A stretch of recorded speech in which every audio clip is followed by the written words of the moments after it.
So supreme కోర్టుకి ఇటీవల పనిచేసినటువంటి చీఫ్ జస్టిసెస్ ఆఫ్ ఇండియాస్ని గుర్తించండి అని అడుగుతారు.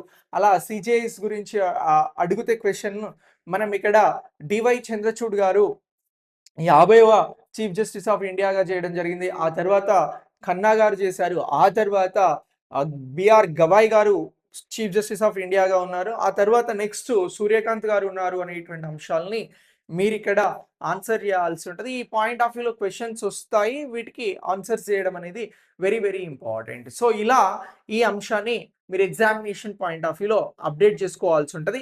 ఇక సుప్రీం కోర్టుకి సంబంధించినటువంటి అంశాలను గురించి భారత రాజ్యాంగంలో ఏ ఆర్టికల్స్ నుంచి ఏ ఆర్టికల్స్ వరకు వివరించడం జరుగుతోంది అని అంటే ఆర్టికల్ 124 నుంచి 147 మధ్యన సుప్రీం కోర్టుకి సంబంధించినటువంటి అధికారాలు, పరిధి, సుప్రీం కోర్టుకి సంబంధించినటువంటి అంశాలను వివరించడం జరుగుతోంది భారత రాజ్యాంగంలో ఈ ఆర్టికల్స్ అనేటువంటి అంశాన్ని ఎగ్జామినేషన్ కోసం గుర్తుంచుకోండి.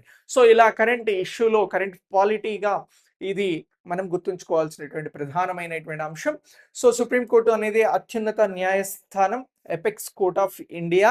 ఈ కోర్టు ఇచ్చే తీర్పులే అంతిమ తీర్పులుగా పరిగణించబడతవి.